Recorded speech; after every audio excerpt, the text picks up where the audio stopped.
Oi, tá voando, tudo bem com vocês? Espero que vocês estejam bem. A gente vai para mais uma aula. Hoje a gente vai falar sobre o sistema endócrino, tá bem? Deixa eu só ver qual é a página aqui que eu acabei esquecendo. É a página 292, 293 em diante, tá? O sistema endócrino, ele vai ser o sistema que vai regular o nosso corpo, juntamente com o sistema nervoso, tá bem? Ele vai estimular o nosso corpo a realizar algumas funções, algumas atividades. E quem vai mediar essas ações serão os hormônios. Então, o sistema endócrino ele vai ser um sistema composto por glândulas e essas glândulas secretarão hormônios. E aí, vamos entender. As glândulas, elas são feitas a partir do tecido epitelial, ok? Assim como a nossa pele, a luz do nosso intestino são tecido epitelial, as glândulas também são tecido epitelial especializado na secreção de determinado hormônio, de determinada substância que vai ter uma ativação em outro local do nosso corpo. Então, o sistema endócrino ele vai ser o grande regulador, o grande mestre da homeostasia no nosso corpo, daquele equilíbrio que a gente já vem falando, tá bem? Ele vai trabalhar juntamente com o sistema nervoso para poder estar regulando as principais funções do nosso corpo. Agora vamos entender, né? Voltando para glândulas. A gente tem dois tipos de glândulas: glândulas endócrinas e glândulas exócrinas, e glândulas mistas. Como a gente está trabalhando com o sistema endócrino, a gente vai trabalhar principalmente com glândulas endócrinas e uma glândula mista, que a gente já vai ver depois. Mas qual é a grande diferença entre esses tipos de glândulas, né? As glândulas endócrinas, elas vão liberar os seus hormônios e as suas substâncias na corrente sanguínea. As glândulas exócrinas vão liberar fora da corrente sanguínea. Podem liberar dentro do corpo ou para fora do corpo, mas sempre fora da corrente sanguínea. Um exemplo, as nossas glândulas sudoríparas, lacrimais, todas elas secretam substâncias para fora do nosso corpo. Mas existem algumas glândulas exócrinas que vão secretar para dentro do nosso corpo, mas não dentro da nossa corrente sanguínea, tá? Então, o que vai diferenciar essas duas glândulas é que a endócrina é dentro da corrente sanguínea e a exócrina é fora da corrente sanguínea, ok? E as glândulas mistas, que vão secretar tanto para dentro quanto para fora da corrente sanguínea. O nosso clássico exemplo é o pâncreas. O pâncreas ele vai secretar dois hormônios dentro da corrente sanguínea e vai secretar enzimas dentro do nosso intestino, tá bem? Então, fora da corrente, por isso essa é a parte exócrina do pâncreas e a parte endócrina do pâncreas vai secretar os hormônios na corrente sanguínea. Agora, a gente vai ver quais são essas glândulas que a gente tem aí presente no nosso corpo, tá? A gente já vai começando fazendo uma correção aqui. Quero que vocês prestem atenção nessa imagem. Ela tem a anatomia de onde ficam as glândulas, mais ou menos, de onde elas estão posicionadas. Mas a primeira coisa que eu quero chamar a atenção para vocês é que o hipotálamo não é uma glândula, tá bem? Ele é uma estrutura, parte do nosso cérebro, mas não é uma glândula. Ele vai produzir alguns hormônios, mas não vai ser ele que vai secretar esses hormônios. A gente vai ver a amiga que está do lado dele, que é sim uma glândula, né, que está aí no número 3, a hipófise, que vai secretar esses hormônios. Mas a gente já vai cortar o hipotálamo, a gente não vai falar dele como glândula, nem os hormônios que ele produz. A gente vai falar da hipófise direto. Mas antes dela, a gente tem uma pineal, né, chamada de glândula pineal ou epífise. Essa daí é um grande mistério, na verdade, né? Ela é bem pequenininha, ela é conhecida por controlar o nosso ritmo circadiano, que é a questão do acordar e dormir do nosso corpo, nosso relógio biológico, porque ela vai produzir um hormônio chamado melatonina. E a melatonina, ele vai causar a sensação de sono no nosso corpo, uma dormência, vai induzir o tipo de sono mais pesado que a gente tem, que é o sono REM, e essa glândula pineal, ela tem essa função, vai controlar os nossos ritmos circadianos, tá? Agora, para hipófise. A hipófise, ela é conhecida como glândula mestra, e a gente vai ver por quê, porque ela tem vários hormônios. ela faz várias coisas diferentes e ela é muito, muito, muito pequenininha. Na imagem que vocês estão vendo, estão tendo acesso, não dá nem para ver direito. Deixa eu ver se eu der um zoom maior. Não tá dando para ver direito. A hipófise, ela fica aqui embaixo. Ela tem o formato de um saquinho, tá? Ela é dividida em duas partes. Uma que tem contato com o hipotálamo e a outra que não. E aí, essa hipófise, ela é uma glândula extremamente importante para o nosso corpo e a gente vai ver alguns hormônios dela. É importante vocês anotarem essa parte, tá bem? O primeiro delas vai ser chamado de somatotrofina, ou GH, que é o hormônio do crescimento. Ele vai estimular a calcificação de partes que são feitas de cartilagem no nosso corpo, estimulando assim o crescimento das estruturas do corpo.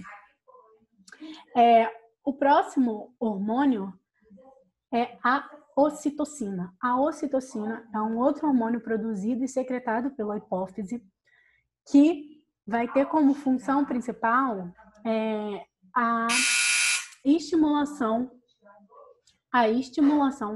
da musculatura uterina e do início da produção de leite nas glândulas mamárias na época da gravidez. A ocitocina é um hormônio mais para a gravidez mesmo, porque ela vai ter essas funções. Depois, a gente vai ter junto da ocitocina a prolactina, que ela vai efetivamente induzir a produção do leite e ela também vai estimular a produção de progesterona. A gente vai ver depois o que é a progesterona lá nos ovários femininos, tá?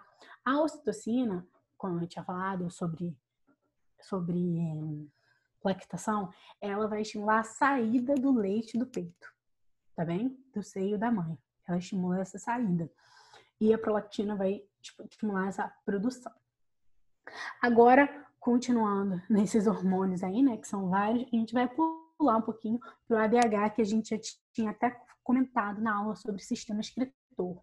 O ADH, ele é um hormônio antidiurético, ok?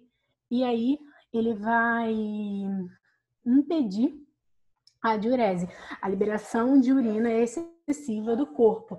Então, ele vai estimular a reabsorção de água lá nos nossos rins, ok? O próximo são 3 hormônios que a gente vai falar praticamente juntos, né? Que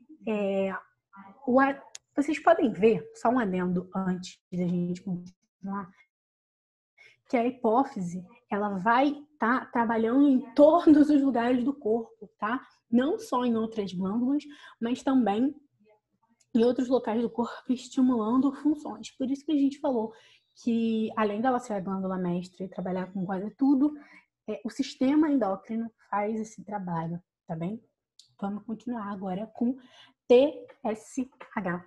O TSH é o hormônio que estimula a tireoide, que é uma outra glândula que a gente vai ver hoje ainda.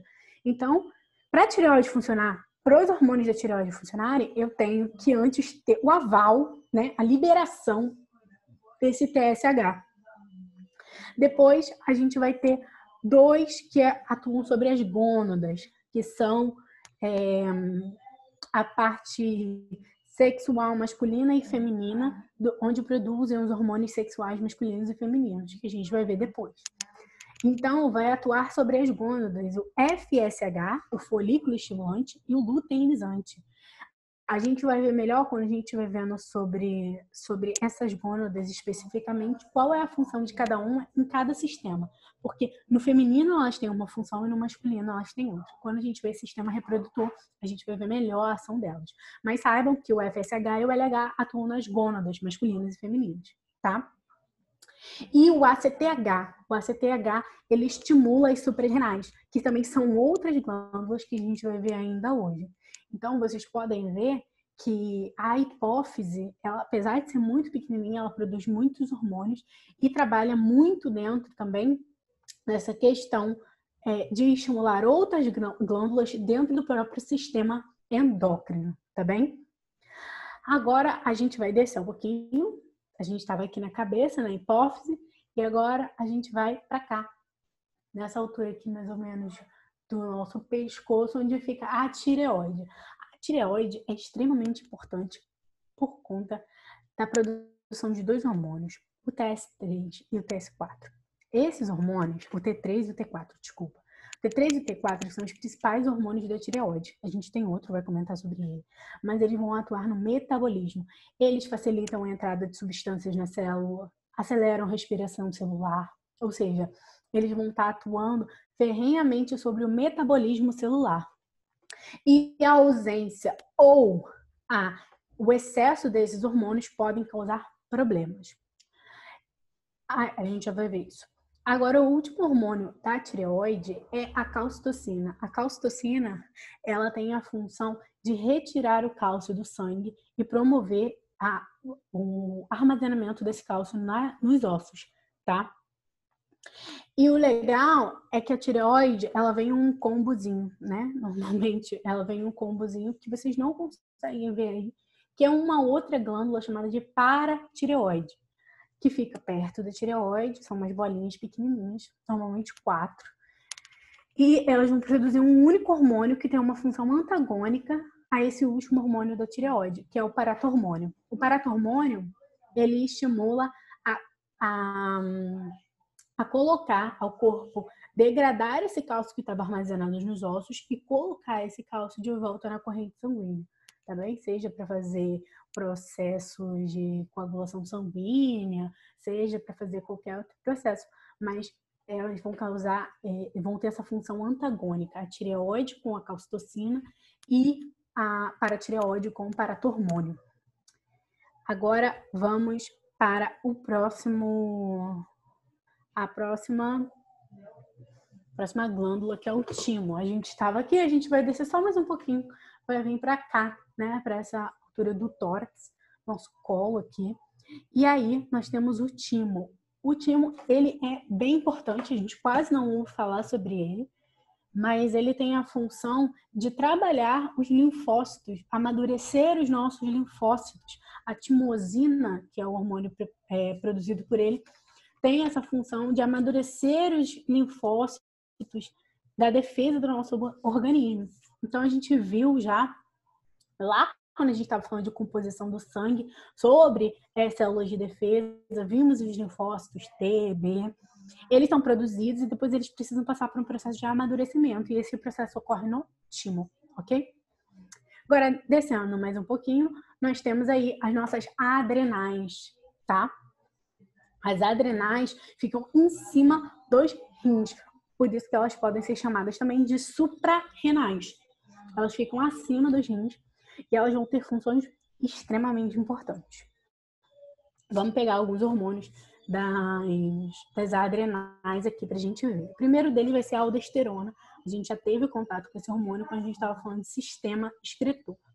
A aldosterona, ela vai promover a reabsorção de sais no nosso organismo. E essa reabsorção de sais vai também trazer a água. No lugar onde eu boto mais sais, a água vai ser puxada para aquele lugar.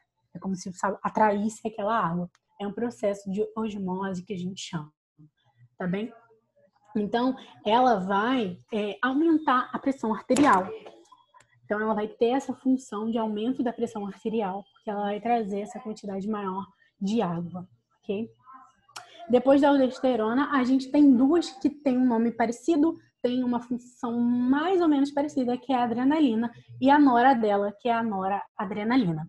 Essa piada é muito ruim, mas eu acho ela muito engraçada. Porque eu sou professora da piada ruim. Mas nós temos a adrenalina, que ela vai ser liberada em situações de estresse, para promover uma ação rápida do corpo. Uma resposta do nosso corpo mais ativa e mais rápida. Normalmente em situações de fuga, em situações de luta, em altas situações que você precisa que seu corpo responda de forma mais rápida. Ela vai estimular o sistema nervoso, tá? Vai causar várias reações, como o maior aporte sanguíneo na musculatura, vai causar o aceleramento dos ritmos cardíacos e respiratórios, mas se eu não me engano, a gente vê isso quando a gente estiver falando de sistema nervoso.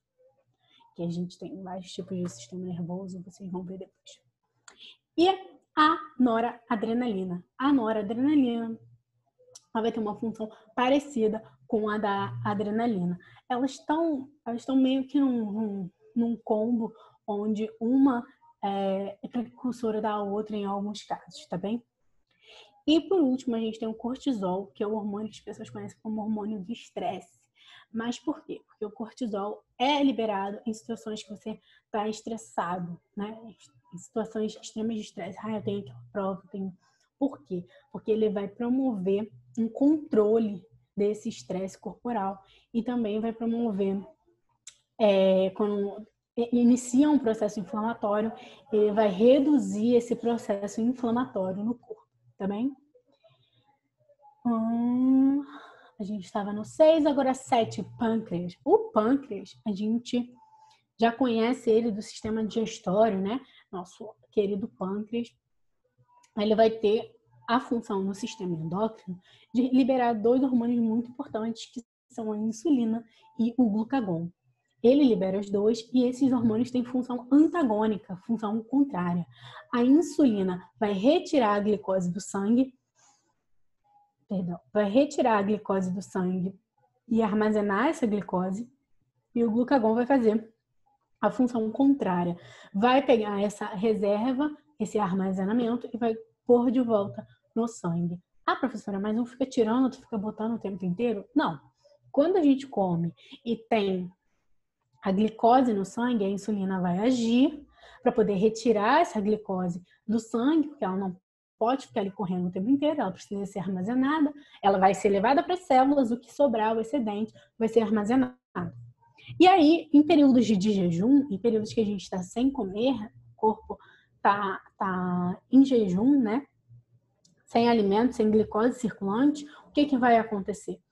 A gente vai ter essa reposição dessa glicose para ela ser enviada para as células. Porque o que acontece? Ela vai estar armazenada no nosso fígado, no nosso músculo. E aí, eu passo por um período de jejum. Estou 6 horas sem comer, ou até mais.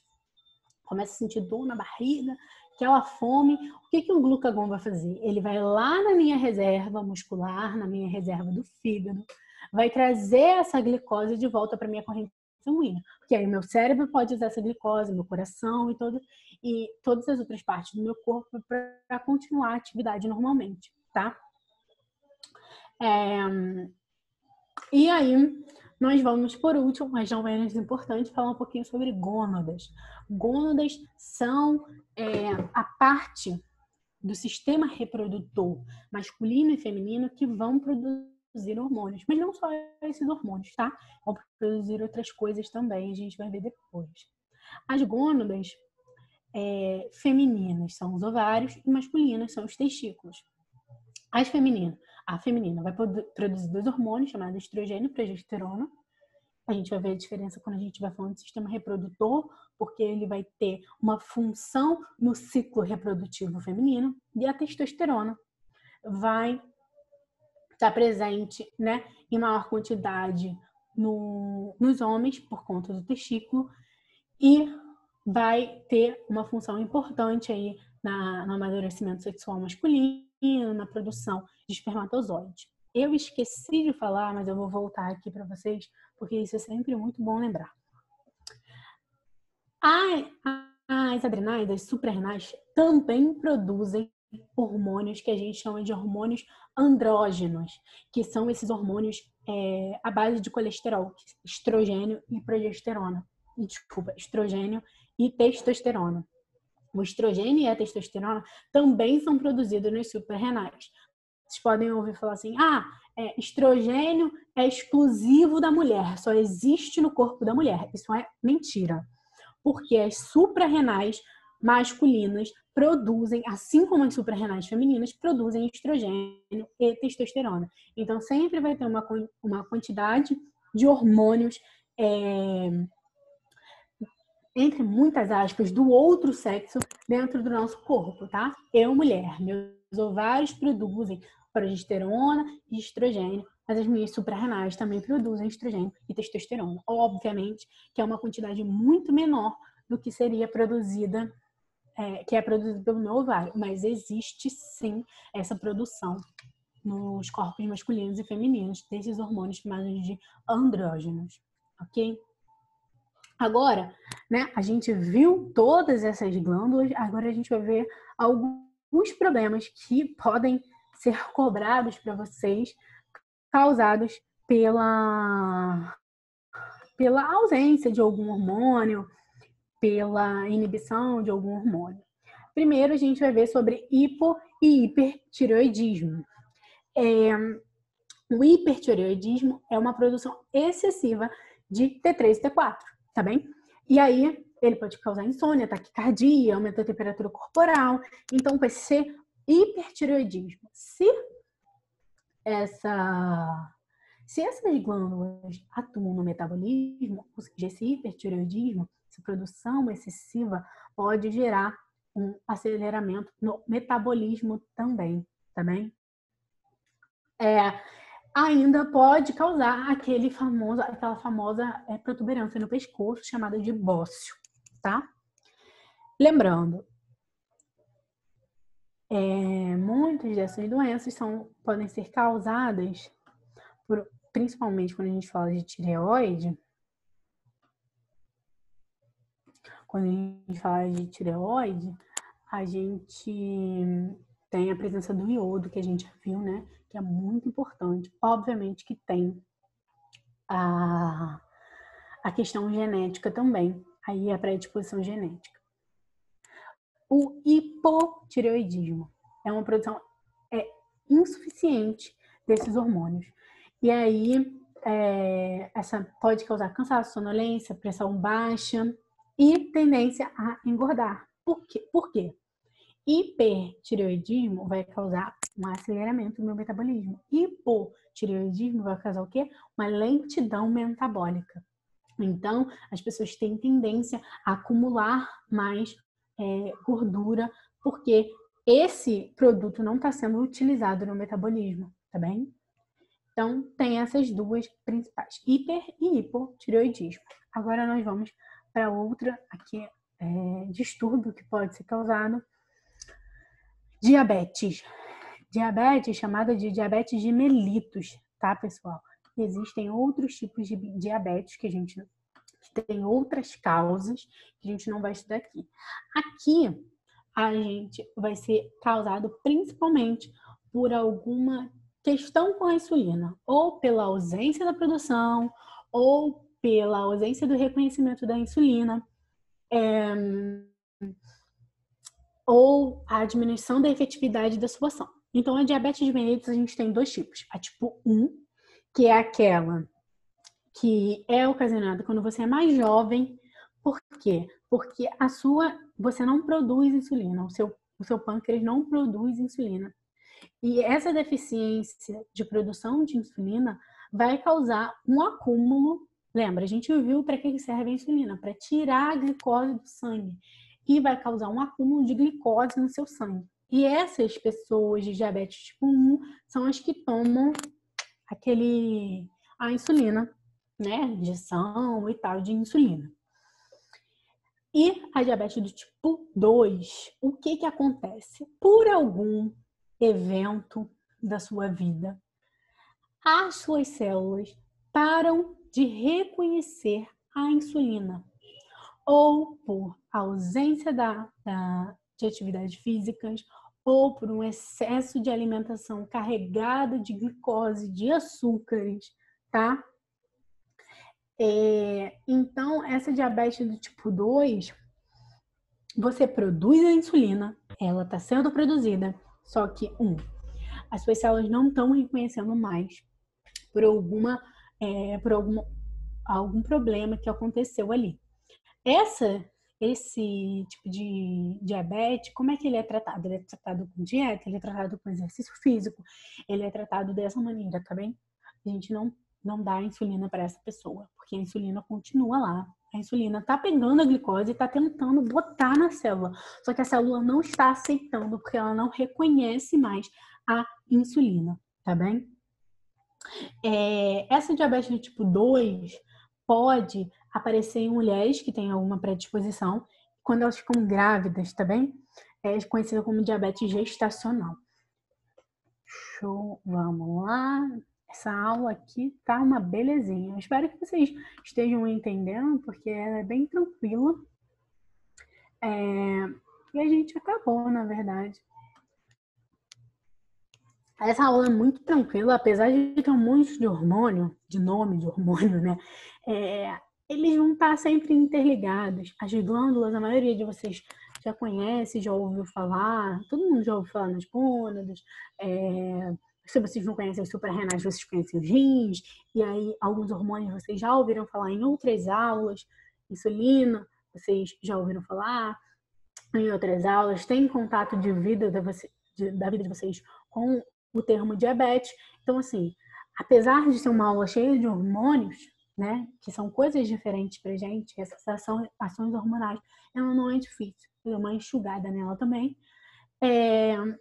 Quero que vocês façam um favor para mim, que é fazer os exercícios. Fazer os exercícios não é um favor só para mim, né? É um favor para vocês, na verdade. Porque vocês vão aprender melhor, vocês vão entender onde estão as dúvidas de vocês, para quando a gente se encontrar lá no Zoom, nos nossos encontros semanais, a gente poder tirar as dúvidas com a maior facilidade.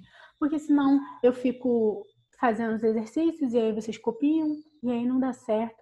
A gente tem que entender onde é que está a dificuldade de vocês, porque na prova a gente não vai estar junto. Na vida a gente não vai estar junto. Eu não vou estar lá falar assim, não fala besteira, menino, insulina para que serve? Você não fala besteira. Seu amigo fala assim, eu tô com diabetes do tipo 2. Aí você vai perguntar para ele assim, mas você toma insulina? Pô, vacilou.